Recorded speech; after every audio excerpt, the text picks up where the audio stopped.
Ladies and gentlemen, and everything in between and surrounding, this is Last Call Lounge with CVL Boozy Mixologist. Today we have the Luke Eccles of Sunblind. Luke, what's going on, bub? how you doing? I'm living my best life. Dude, is this like sweater heads undercover, bro? Oh god, the memories. You want to tell the people what we're sipping on right now, Luke? We are sipping on a reposado by, how do you say that? I don't want to get canceled. El Tesoro. El Tesoro. What does it mean, Luke? I know you speak Spanish. It means the bull that has herpes. The treasure.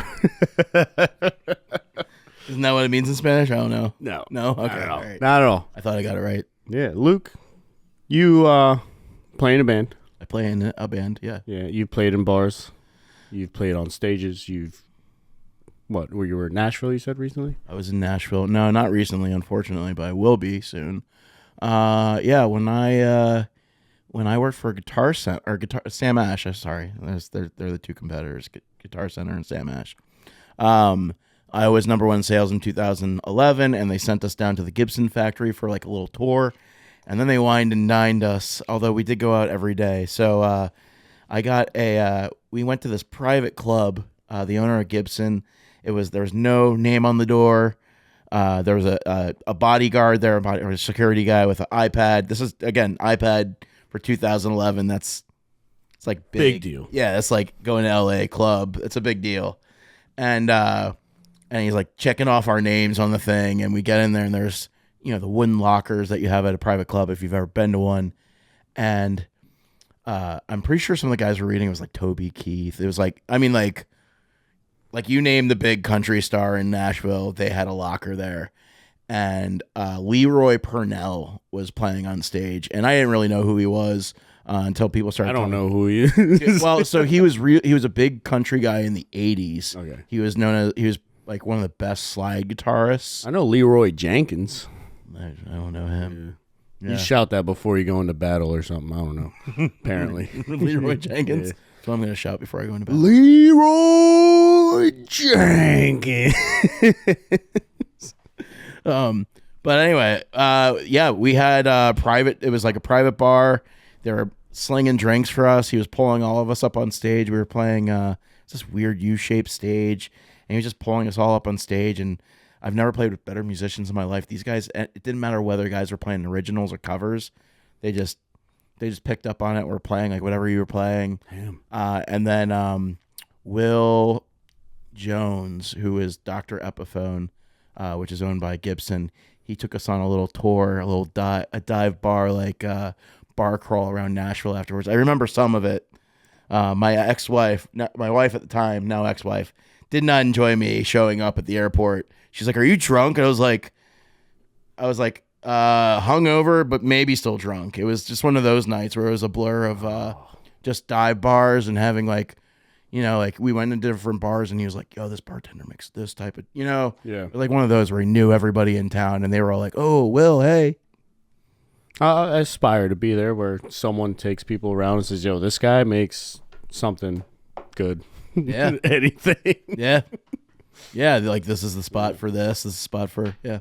Well, what was your go-to drink at the time when you were in Nashville at that time? Oof, I think I did whiskey sours. I was doing whiskey. It's funny. I just had some whiskey sours with the Aidens of the Lore Lodge. The Lore Lodge. Yeah. Lore Daddy? Lore Daddies. All right.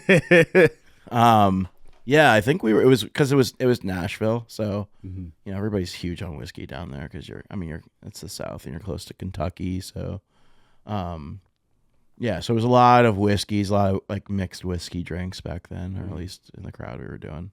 I can understand that. Yeah. Now out here, you go to bars, you frequent some bars. What's your go-to? I've really been, tequila. Yeah. Since my weight loss, I stopped drinking for a while, and I think you were the one that was like, it has barely any like carbs, or it's the best thing you could drink. Also, in my opinion, I just think because it is technically the only stimulant over a depressant. Right. And then what is it, like 49 to 69 calories an ounce or something? as long as you're drinking a good one with no additives and no sugars. Right, yeah. We should just get an additive count for every season because I'm going to say the word additives a lot. It also does the opposite of whiskey, Dick. I'm not going to lie. Dude, it's a stimulant. Surprisingly. Yeah, So. all alcohol is a depressant. Gentlemen, if you were wondering, if you're having a problem with whiskey, switch to tequila. And do your research, please, before you start just picking any tequila off the wall. Yeah. If you go to, one of the cool things when I was in Florida, they have Total Wines everywhere. Mm-hmm. And, in the aisle looking for the Banez mezcal that you... Banez mezcal. Banez. See, I haven't done my research on that one. I just got it because it was on a shelf at one of the restaurants I like to frequent at. I love it so much. And it's like, yeah, just let me get that. It smells good. It tastes good. It goes down smoothly. Yeah. A little too smoothly. Yeah. So I'm thinking it's good. Oh, yeah. If you're wondering, it's kind of... It tastes like tequila, but it has like it has one of those like Scotch aftertaste, like that peaty, smoky taste. And it's just... It's such a good... It's like roasted underground before it's distilled. It's so good. But Total Wine will open bottles and have a tasting. So if you really want to know, So if they have like all those Total Wine stores actually have like a kiosk in the middle, or some of them. I don't know all of them, but the ones I went to did. And the lady like saw me lost in the aisle looking for it. She's like, "Can I help you?" And I was like, "Do you have this?" She said, "No." And she's like, "Can I make a couple, suggestions?" And I was like, "Sure." And she goes, "You can even taste these." And I was like, "What?" So, I mean, she opened up, I think I had they weren't doing full shots. You left buzzed. I absolutely, I was like, this is dangerous. I might just come down here every day and be like, I don't know what to get. Please help. Yeah, please help. What'd you end up buying? Nothing. No, I left with 2 bottles. I forget what I got. I think it was Casamigo, but I can't remember. I'm sorry. I'm a beat disappointing you. I'm sorry. Well, I usually do Espolón. That's like my go-to like for mixing and I can drink that on the rocks too. It's all right. I'm big on like you shouldn't have to spend too much money on a tequila for mixing, right. And then there's like the good sippers. El Tesoro is my favorite sipper by far. Okay. But I brought it in today to mix us a couple of drinks. It's even more smooth as the ice melts. It's like, yeah, absolutely. So, what did we talk about? What we're making today? Because I'm gonna have you make your drink today. You're gonna have me make my drink? Yep. Oh man, I gotta drive home. I pour strong. That's my. Ooh. So don't do that. All right. But I'm gonna make a Paloma for myself. I just like the bitterness from the grapefruit. Okay. You're going to make a margarita because I think that's what you chose. I don't know. We'll see. I did choose my own adventure. I can go in margs. Yeah. Ooh. Why not? It's 3 p.m. Why would you not drink a margarita? I'm an adult. It's 8 o'clock somewhere at this point. I don't know. It's Tuesday somewhere, guys. It's Tuesday, so you're not wrong. My best friend and I have a phrase like if you do anything that's like weird or should be illegal, we're like, it's Tuesday. Who is it? Japan or Australia? That's like a whole day ahead. I think both. Dude, why didn't they warn us about 9/11? Like, come on, dude. You guys knew it was coming. Can we get a physicist on the show? I don't know how that works. Yeah, dude, what's going on? Physicist, right? I don't know. I don't know how any of that works. All right, so for your margarita today, we have your tequila. Mm-hmm. I'm going to have you pour 2 ounces in this little cup. Only 2? Yeah. Some people say 2 is a lot. Bro, you just had Some people say 2 is a lot. It's enough. 2 is plenty. 2 is enough. Who needs more than 2? You don't need more than 2, guys. 2 gets the job done. I have 2 kids. Yeah. Oh, yeah. You didn't go all the way on that, by the way. You skimped out. I saw it. Just a little extra tip? Yeah, there you go. Do a whole ounce, which is the other side, and all the way to the top. All the way to the top, man. Yeah. Taskmaster here. All the way. Nope. Oh, skimping out, bro. Keep it close to the cup, dude, if you're afraid you're going to be spilling. Look at you shaking, bro. Bro, Dude's already shaking the drink. He's not going to have to shake it. All right, we got some fresh squeezed lime juice here for you. You're only going to do 1/2 ounce. Half ounce, so half of this. Yeah. I'm making you the way I make my margaritas. Oh boy. So extra there's a roofies. line in there that says half on the outside. They're on the outside, but the lines are on the inside. It's the middle line. Just fill it up to the middle line. You didn't eat. That was a quarter. Damn, dude, I would hate training you behind the bar. Guys, I'm available. I got some time if you want to bring me onto your bar. Everyone's going to leave here and be like, I know how to make a whiskey sour now. You guys be like, so what do you bring to the table if you want to work at my bar? I can make a whiskey sour. I can mess up a lot of What drinks else? and drink That's them. probably it. You're going to do half ounce of this agave syrup. And make sure you read the ingredients when you buy your agave syrup, guys. I know it's pricey, but you don't want to get just caramelized So half ounce is this full? freaking sucralose sugar something. Yeah, half ounce right there. Make sure it just says the only ingredient should be saying 100% Blue Weber agave. It smells sweet like you. I do be probably pouring agave out of my pores at this point. What else? Now you're gonna grab some ice. Don't pull an Aiden and start shoveling it with With a glass. I was in the other room petting the dogs while I... Never wanted to myself more. Just use your hand, dude, like I taught you. You There did you use. go. You did teach me to use my hand. How much ice should I be putting in here? Since we're shaking and dumping it, go halfway up. No, 3/4 up. Let me see. So a little bit more. I got you, dude. Yeah, get those fingers in there. This is why he has 2 kids right here. This method right here. There you go, buddy. Taste that. How's that I taste? hope that's like disappointment from my father. Go ahead. Shake it up. So you're going to cap it with that. Obviously, take the strain. I don't even know why I put the strainers out. We don't need them. So just We're doing the shake and dump method. This going to be the saddest drink I've ever seen. You want to go long, bro. Come on. I know you can one-hand this. I can do left-handed and right-handed. All right. Damn. Dude just How do you, burned like 10 calories. How do you okay. Snap the neck, dude. Snap the neck. Yeah. I didn't grow up on a farm. Yeah. Just pretend it's your ex-wife, bro. You want salt on your rim, dude? Nah, I'm good. No? All right. Look at that. Look at that beautiful brownish color because of the agave. Look at that, guys. Let me taste that.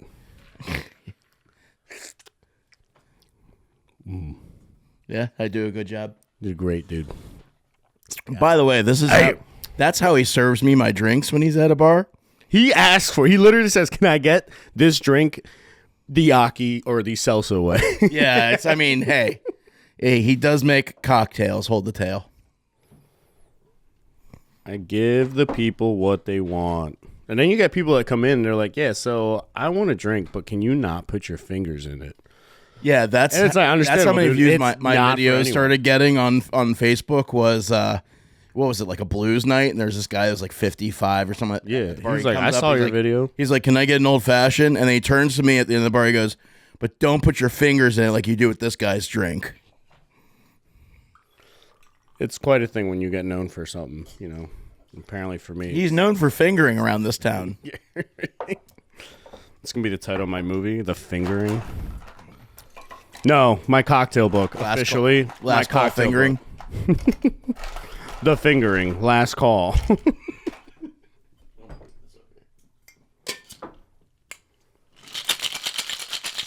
Now, I'm making myself a Paloma with some fresh grapefruit juice, agave.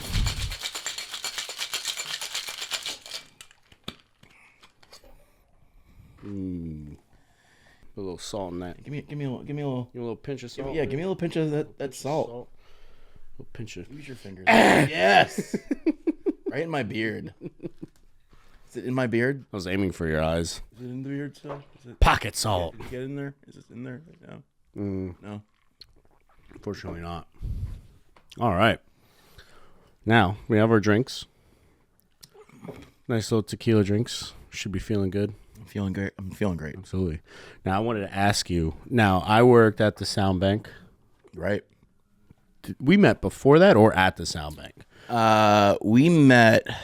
You worked at Molly's for a while, though, right? No. No, I thought you worked with Sarah for a while. No, Sarah worked there. Where'd you work before in town? All right, I worked like 1 week. So here's the thing with Molly's and PJ's, right? Right. I used to. It used to be Molly's, but now it's PJ's. I would work once a year. I drop a hand every St. Patty's Day. Gotcha. Okay. It used to be Molly's until like it was just like, dude, I was carrying kegs from the 3rd floor to the basement. You know, you were Donkey Kong. I was like, I'm not doing this shit. I was like, I'm not doing this anymore for like $100 paycheck. I was like, what? No, like just because I didn't work on it, because I always tend to work at bars that are not like St. Patrick's Day oriented. I work for distilleries. I work for breweries because I do the whole Pennsylvania liquor. Right. Like that's my specialty is Pennsylvania spirits. Which is why when I get to work with not stuff. The wines. The what? The wines. Well, yeah. I mean, I know how to manipulate the wine. I was gonna say, keep going, but like, let's come back to the wine. Yeah. Well, so the PA spirits has always been my thing, and so those aren't the bars that are going to be packed on a St. Patty's Day. So I would purposely make sure that I'm off, right? Because I know we're not that busy, and so I'd always be working at an actual Irish pub as like either a barback or like this year. I was supposed to help with barback, and it turned into bartending because I don't know what happened at PJ's. Okay. I was like, oh, shoot, okay. And it was so crazy because someone asked for whiskey sour, and I didn't have to look for egg white. I didn't have to look for fresh lemon juice. There was just sour mix on the gun and the whiskey bottle, put the cup, and I was like, yo. I didn't have to do like 9 steps. Yeah.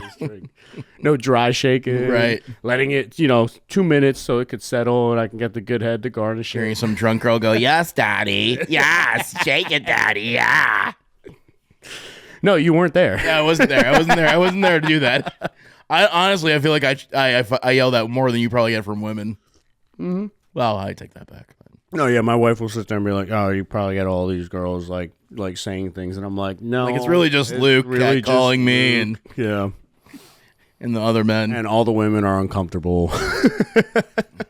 Yeah, except for a couple. I get it. The ones you bring, Yeah, the ones I bring, they expect that. Although you've been getting some crazy cougars at the bar lately when I walk in. Yeah, because I have that little 18-year-old that I trained. They are little loving him, dude. The Cougars are hungry, and they are smacking their lips at him. Anthony's his name? Yep. For those that don't know, so when I started this new job over at the boardroom, it was besides the owner and one of the managers who was trained on bar. Yeah. Great guy. Love Pat. Yep. Besides Pat, like me and him were the only bartenders because all the other bartenders went away for college. And Anthony just got out of high school. Anthony just graduated high school, literally, because we opened in September. It doesn't look like he looks young, but he looks like he's maybe like 22, 23. Yeah. Like, it's just the trauma, probably. I don't know. The trauma, I don't know. You age with trauma. Yeah, so I told Pat, I'm like, yo, listen, like the reason the bar doesn't make that much money sometimes is because I can't tend to the people at the bar while I'm trying to run service well. And then when I try to take care of people at my bar, because I'm like, these are the people that are going to make me money, I got to focus on them. Like the owner has to step in and work the service bar, or the manager has to stop doing what he's doing to work the service bar. So I told him, I was like, dude, we need to run with 2 bartenders. And his concern was, well, you guys are going to split like $200. And I was like, no, like, just trust me. We're going to, like, if there's someone focusing on people, this bar will be full. There's going to be a lot. Yeah. Yep. And that's how you've always run a bar. That's where we're going to make our money. Yeah. But I can still work service bar, make that successful so the people at the table still get their drinks, Yeah. And so he's like, all right, why don't we try this? Let's try a bar back, right? So he gives me Anthony, 18 years old, only has bussing experience. And like, yeah, bussing. Bussy? Bussing? Bussing? Bussing. Bussing. Bussing experience. Bussing. I hope that he doesn't see this episode and everybody just talks about it to him. He listens to like the Juicehead podcast Of course or he something. Did you shred today? Did Andrew- you take your protein gains? Andrew Tate or Andrew fucking Tate, yeah. Trenbolone Andrew something. Tate, So he comes on board, and I kind of look at him, and I was like, dude, I was bartending at 16, all right? I was officially trained at 18, because, like, that's when you can at restaurants. Dude, family restaurant, so I was in the kitchen, like 14 washing dishes, Exactly. yeah. I grew up in a restaurant. Yeah, You know? my teacher was like, she was like, you need to have this done. I was like, I have work on Monday night, I have work on Wednesday night. She goes, you need to tell your dad to have off. I was like, bitch, you tell my dad. You tell him that I need to Paying have my off. bills, lady? I was like, you have that conversation with my dad. I'm not. Yeah, like if I want, that's how I learned to cook, was like growing up in a restaurant where my mom was basically like, if you want to eat, you got to learn to make your own food because I don't want you bothering the cooks. And I understood that. So I'd go back there and be like, hey, can I make my food? And they'd be like, yeah, sure. And they would teach me like, yo, this is how you make that. Right. This is how you do this. Make sure you check on this. Done. So I like was learning slowly different things to make and what to look out for. And then, but yeah, so the bartender, I kind of looked at him and I was like, nah, I don't need a bar back. I was like, I don't need a bar back. I was like, dude, your training is tonight. So I got to work with him for literally his training was a Friday and Saturday. You're giving him a really good leg up, actually. Dude, absolutely. Especially in this bar. Especially under you. Like, I learned at a freaking Applebee's, bro. Like, that stuff is like, oh. You like more fructose corn syrup with your drink? Dude, freaking Friday nights just cranking out Long Island iced teas because they're $4 or something. Forget about it. You mean hangover in a glass? Yeah, the hangovers in a glass. And like that's all I do is these basic little drinks until I started working other places, getting more experience, and then moving out to Phoenix on King of Prussia is where I learned more mixology, and that's when I like reading books, all that stuff. But basically, once that you gave me him, I was like, I don't need a bar back. Like, what are you gonna do? Wash my tins while I'm still trying to take care of two different stations? Right. I tell him, no, you know what, you're training, bro. Like, here's the recipes for the current drinks. This is how we pour. This is how's that. Like, this was the beginning of the shift before we got hit. 2 hours in, no, sorry, the first hour in when we were getting our shits kicked in. Right. I told him I'll focus on service bar. You ask me what you need and I'll walk you through it. So while I'm cranking drinks on service bar and he's like, this person needs this drink. And I'm like, all right, do this, do that. Make sure it goes in this glass. Cool. I'm like still putting all these drinks out. And he gets it done. And after that first hour, he stops talking to me. Right. Mm-hmm. And then I kind of forget about him. And I realized, like, oh, my God, the bar is full. There's people everywhere. There's people eating. Like, I'm like, okay, so clearly he's got some orders in. He worked the POS system. Cool. And I didn't have to freaking ask him. Dude, I was like, yo, you good? He's like, I got this. I was like, dope. Dude. And then from then on, it was just always a learning experience, learning some things, touching up on some things. And then he was, like, the first to know when there's new drinks. He's first to figure it out. And then finally, we just hired 3 more bartenders. So, like, the load's getting a little, like, taken off of us. Right. But now he's, like these 20-something-year-olds, almost 30 or 30-year-olds are coming to him for, like, yo, how do we do this? And I'm like, I think it's funny because I'm like, yo, this 18-year-old's telling these dudes how to do something. Yeah. I was talking like, experienced bartenders are coming to him because he's learned. Essentially, Anthony got to learn in a mixology bar, right, in a craft bar. Something usually people not at some dive usually bar. Usually people put like 5-10 years into like bartending before. Sometimes they never do. Dude, I'm his fucking drill sergeant, so yeah, it's working out. It's funny because before I left the house, Fudge Daddy and I were talking about our experience of working in kitchens, and I was like, I don't know a lot about life. I mean, I do, but there's one thing I can confidently say: if you have kids or if you're young, you really want to learn some stuff. Work in a high, like, intense restaurant, like whether you're washing dishes or like bartending or being a waiter or waitress, and like stick with it and get good at it. Because if you can handle that shit, you can handle a lot of pressure in life. Like it's just really funny, like doing that. I know like the kids that grew up working jobs like that versus the kids that never worked in the industry, and just their appreciation for like people when they're out and just being able to handle no matter what job you have. Yeah. If you can work in a restaurant, restaurant business. Like when I went to Sam Ash, everybody kept saying, "Just wait till Black Friday, man. It's crazy. Like you're not gonna be able to take a piss. Like it's insane. Like you're gonna lose your mind." And Black Friday, the first Black Friday came, and I was just like, "This is it." I was like, every Friday at the pizza shop my family had was 1,000 times more chaotic, at least. So, if you really want to learn how to handle anything in life, restaurant business for sure. But yeah, you're definitely preparing him for a whole lot. Also, I forgot the Paloma was supposed to get the sparkling water. Yeah. I was like, dude, this is way too sweet. Like, what is going on? This is not my normal Paloma. Right. Yeah. But we're good now. Meanwhile, mine, perfect. Yeah, dude, you look like you need another one. You look like I need another one, bro. We know you don't need another one. Yeah. What I wanted to also ask you is just talking about the music side of things. And when we were on the Soundbank thing, is whether I met you then or not. Right. I still don't know where we met, how we met. We probably met out at the bar or something like that. Maybe. Yeah. But I was never sure what his name was, whether it was Celso or Kelso. Which, by the way, I tell everybody when we're out, like, his name's Kelso. Yep. Even if they know his name, I'm like, Kelso. And then they're like, shit, is it Kelso? Yeah. In fact, I said it the one time as we were going outside of the boardroom a couple weeks ago. And there was this guy sitting at the bar, and I said really loud, like, Kelso, have a good night, man. And the guy was like, I thought his name was Celso. Like, I heard him say it to the girl next to him. He was like, oh, shit, I've been calling him by the wrong name. It happens. Exactly why I do it. It's Kelso or Celso. It doesn't matter at this point. It's better than what his wife calls him. Yeah. Fucking dumbass or some shit. Yeah. I was married once, too. Nah, she's sweet. She is. Yeah, I don't know if we met outside or at the Soundbank, but we definitely had like an instant connect. Yeah. And you put your fingers in my mouth right away. It was an instant connection. I think it was like, I was like, yo, let me put my fingers in your mouth. And you were like, yeah. I'm like, oh, okay. Yeah. That's how Phoenixville works.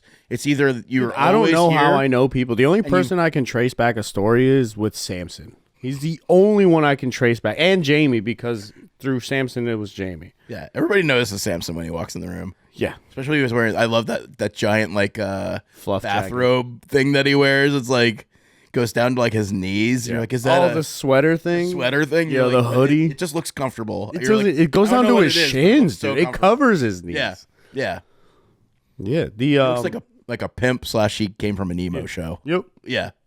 Pimp emo, dude. Pimp emo. Got all the goth chicks that you can try and muster up. Yeah. So goth. And they put the thick in goth. The thick. There's a sound clip. So the Soundbank was a spot that you played at, and clearly I'm always there when you were playing there because I was tending bar. So we have similar stories about the Soundbank, but I want to know other venues you've been to.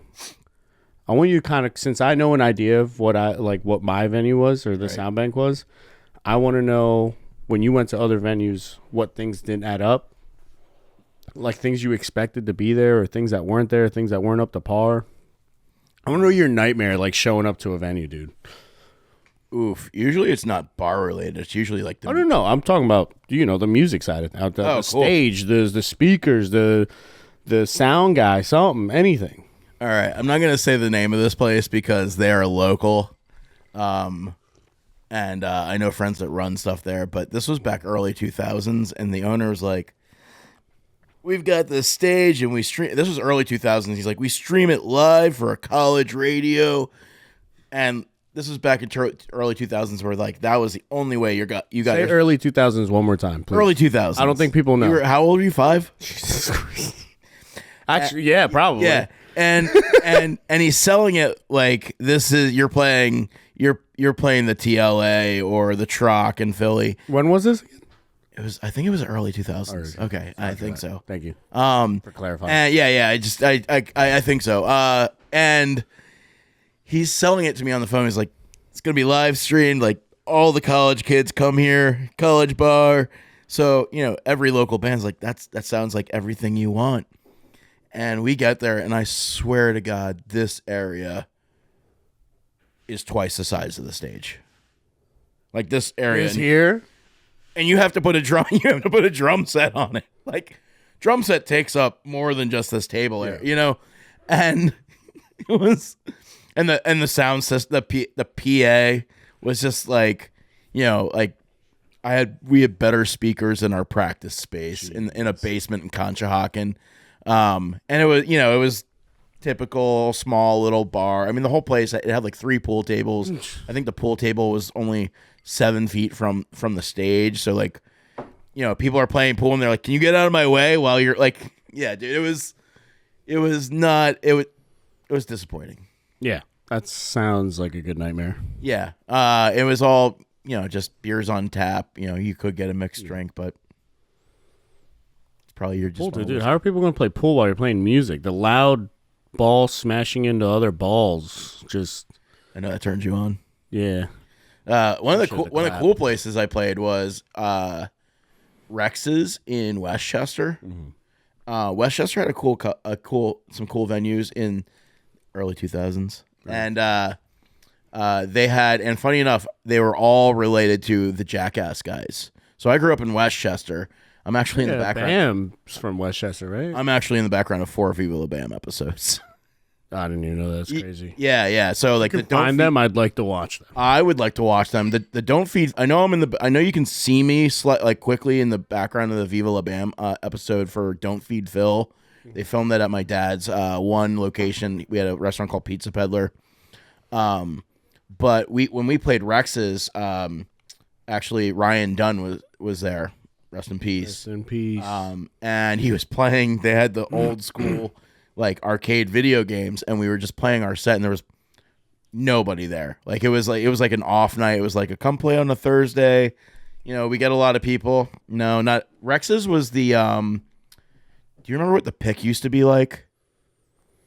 I walked in there once. So the Pick was kind of like where like, Sorry. The Pick was where like all the townies went. Well, I worked there, but after it was the Pick. Right. So I guess I have an idea. It was kind of the spot where like all the punk and hardcore like scene kids that were around Westchester would go, but they would only go on like Fridays and Saturdays. Gaslighters. Oh no, sorry, the band's called Manipulators.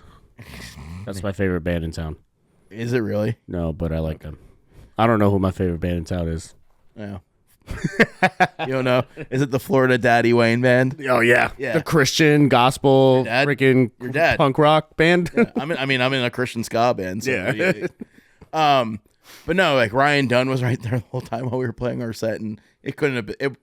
It wasn't good, but he was still cheering us on. I know it was horrible. Oh man. But then Bam actually opened up a venue. If anybody was in the area, and this was right when Viva La Bam was at its height. So it was like 2007 and or maybe 2000. Yeah, it was 2007. He opened the Note in Westchester, and he had a couple different partners. And it was right when Viva La Bam was huge. So like he was hyping it up. He's like, "I'll be there," and it was just packed. Like you couldn't, if you were a local band, you couldn't even get booked there for the first like year. It was like, I mean, he had like. I think he had him come and play. Yeah. Like it was not that size of a place. It was kind of like the size of like the North Star in Philly, which is also closed. Mm-hmm. I don't know what venue it would be. Like maybe Johnny Brenda's in Philly. Like it's small, like a smaller stage. Like it fits maybe like 200, like 300 people sardines. So bigger than Soundbank. It's bigger than Soundbank, but not by much, honestly. Talking about the whole local band thing, like this is why I loved how Chris did the bookings, because he would like find a big number, like a big act, right, and then he would find a local band to open for them. Yep. And then it would turn into that local band being a headliner, like 3 months down the road, because you open for the right band. They have the chops. Yeah, you open for the right band. You're going to get more of a following and get more noticed. Yeah. And that's what I loved about his booking. And then we realized there was a rhythm. We had to have a tribute band of some sort. Yeah. Every weekend. Yeah. With a Thursday night being more of like the local band scene. And then, what would be, Friday nights being like A mix of things. Yeah. We did have the record for a while for the most sold tickets for a show. Yeah. Well, you guys. I forget who sold it. I forget who surpassed us. Well, you guys were always good because the lineup was just always intense. It would be like Tucked In. It would be Sunblind. It would be Who else? Who was the other? I think we did a show as Florida Wayne Band, Tucked In, and us. Yep. And it just a night of locals. We were at capacity, and that's the thing is like a lot of the times these promoters will give me the bill to get the bands together, and then I kind of hand it off to the promoter to do all. But like they say, hey, like we trust you, and I really try. I try not to go for bands because there are bands out there that will bring out people, but they might be like really hardcore or like punk, and then like all those other people that are there to see the other bands aren't going to enjoy them. Yeah, because they might have a huge draw, but they're still a little rough around the edges. Still like not. They have all the young kids following them that don't really care about sound quality or, being tight. I like to really book a cool lineup where it's anybody who comes out that appreciates music is just kind of, I mean, that's one thing people would say is like, where did you find these bands? Yep. Like Fernway. Remember Fernway? Fernway? Everybody in Phoenixville that was there and the people that weren't They're there. from Jersey, right? They're from Buffalo, New York. Buffalo, New York. You can check them out online. I'm trying to think. Are they the ones? So they had like 5 dudes in the band, 3 guitars. One of the dudes designed a shirt, I think, and I bought it because it had an anime character on it. Yeah. And I was like, this is dope. Yeah. Like, keep doing this. Yeah, they're incredible. And that's kind of what the podcast I'm starting. Sorry, by the way, in the local music scene, the best way you can support these bands is by buying their merch. Yeah. That's majority where they're going to make their money. I mean, we're making so much money off of Spotify, but dude, I think you have. Dude, I have your song in a lunch playlist for work. So every time it plays at least twice or 3 times a day when I'm there. Thank you. It's on there. So if you notice, you know which song it is. It's funny because my favorite song. Here's the real breakdown. I think for Spotify, and I might be wrong, but like I'm pretty sure if you're like a really big band, you have like a record deal, so they worked out like all the deals with Spotify on the take. Mm-hmm. I'm pretty sure that even if you like get a million streams on a song, I'm pretty sure it's only like 33 grand or something like that. Which some people are like, oh, that's great, 33 grand. But think about a million streams, like think about the 90s or before then, like when people had to buy an album or buy it on iTunes for $1. Mm-hmm. Like that was that they were making, the record label was still taking a ton, but like they were definitely making more. So if you do want to support local musicians, if they have a Patreon or if they have a Facebook and they can get stars or something like that or subscriptions, like throw $2 a month at it. Just sign up for the subscription. It'll help them out. The merch, or like I said, throw them. Like if you are in control of the music at your job, just throw that shit in a playlist. Let it shuffle around. Yeah, it plays on lunch. But it is a sad song, but every time I hear it, I'm like, there it is. Which sad song? You know which song? I don't know. I have favorite song. Yeah. So I'm about to do a piano version of that. Love that. So I just recorded this week in the home studio that I'm building out. Do you want to tell the people what the song is too? Yeah. So I have a song called "Knowing the Bravest." Celso is a veteran. Thank you. Thank you very much for yours. Thank you, buddy. But I had a best friend.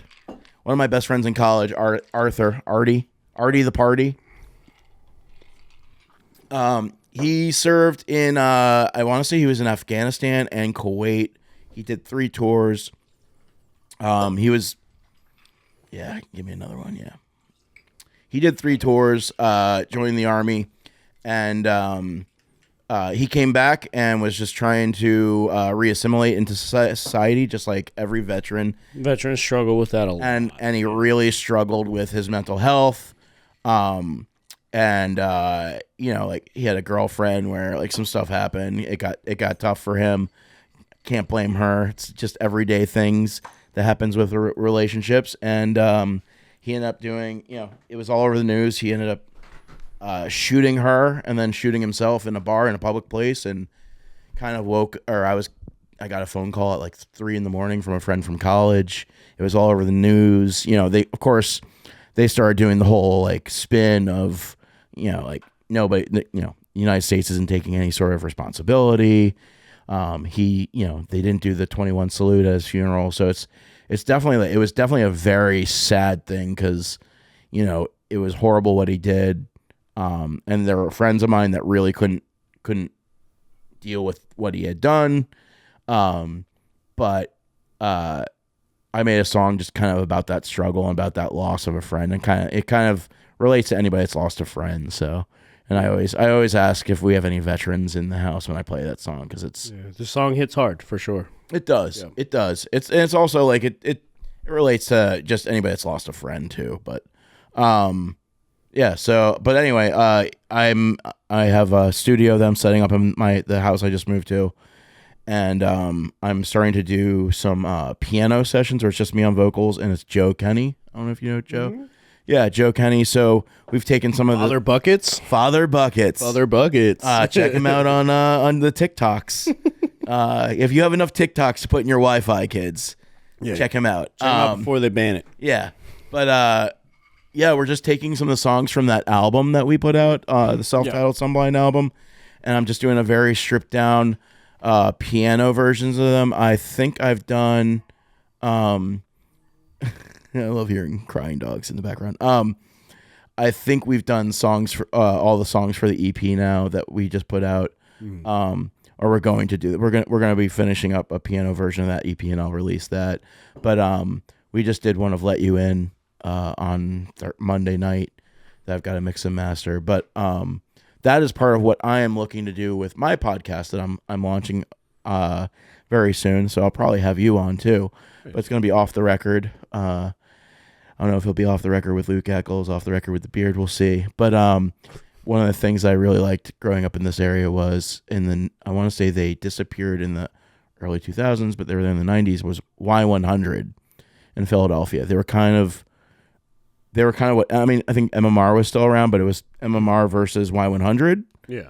And they did these sonic sessions where they had Hole, they had, I mean, you name a 90s band, a 90s rock band, they did this like stripped down session in the studio at this radio station, and they would sell tickets. It was like a private thing, and then they would release the CDs. So one of the things I want to do is I want to bring in local musicians, but I also have some heavy hitters, some touring. I've got the manager for Creed coming in. Nice. Yeah. I'm going to be did some work with him, right? Yeah, I actually guitar tech for Scott Stapp. I was going to say, yeah. For you want to talk about they did have a little bar set up. They weren't doing, I think one of the guys that was doing the bar started making some mixed drinks for people because he had like some experience. Yeah. But it was literally in this millionaire's backyard in between Westchester and Kennett Square. And by the way, I show up and like all the people that work for this guy and his family and friends are there, and all of a sudden like the one girl that works for him, she's like, "Are you Luke Eccles?" I was like, "Yeah." "Are you Meg's sister?" I went to high school with her sister, so like 4 people from my high school show up and they're like, "What are you doing here?" I'm like, "I'm working with Scott." They're like, "What?" But yeah, I guitar tech for him. It was in this guy's backyard. His company just like, they got a huge deal, so it was his birthday, so he's like, "I'm gonna hire Scott Stapp to play in my backyard. Why not? I got it." Absolutely. And I was like, respect. And they set up he had this huge estate. It was like 50 acres, huge outdoor deck, and they just put a tent. They hired my buddy Kyle as his manager, and they just hired a company to come in to set up a system. And I guitar tech for Scott Stapp. Is real, dude. If you're a Creed fan, if you're not a Creed fan, if you kind of like their stuff, Creed Bratton's my favorite Office character, dude. It's also they have a great movie, Creed. Yeah. It's just great.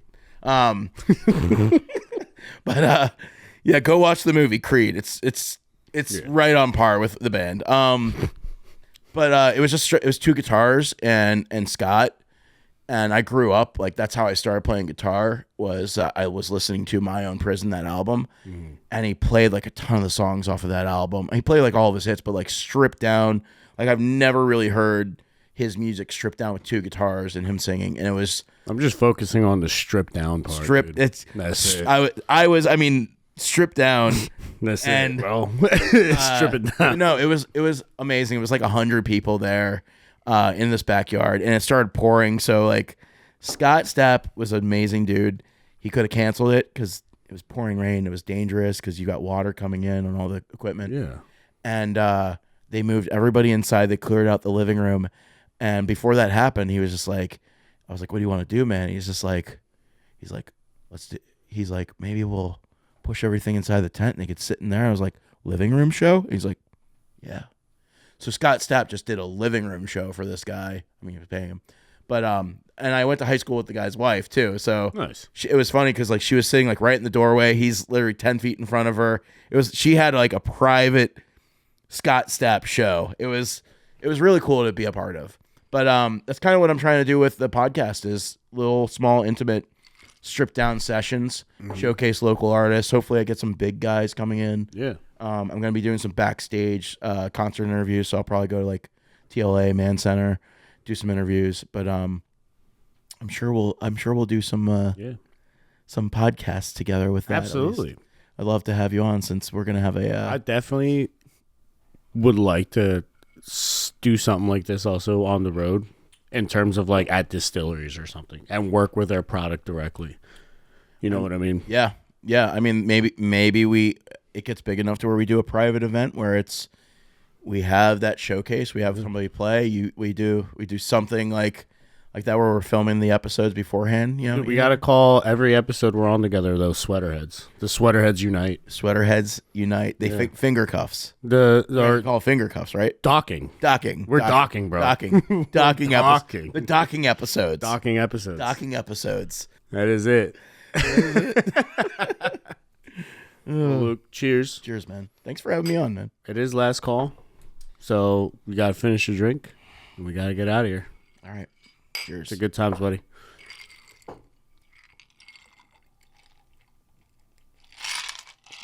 Let people know where they can find you, please. All right. So, the Luke Eccles on Facebook, Instagram. I have links to I have too many social medias. I own Red Bearded Marketing. I have Sunblind, amongst other things, but ton of YouTube channels. But you can find me on there. I've got a couple viral videos going on right now. Actually, I have a Lore Lodge thing I tagged the Lore Lodge on in February that started going viral as of Saturday. It's almost at 1 million views, Aiden. Is it really? It might be at 1 million views. So we need to make our own version. Actually, it should be all four of us. But Which yeah, video is it? it's like a TikTok that I took and like remixed or something like that and I tagged the Lore Lodge. It's all on like Bigfoot stole my trash and then called my wife a slut. Like it's just like yeah. So thanks for having me on, bud. All right, well, last call. Oh yeah. Why not? Yeah, why not? Yeah. When in Rome. Last call. Let's finish the drink.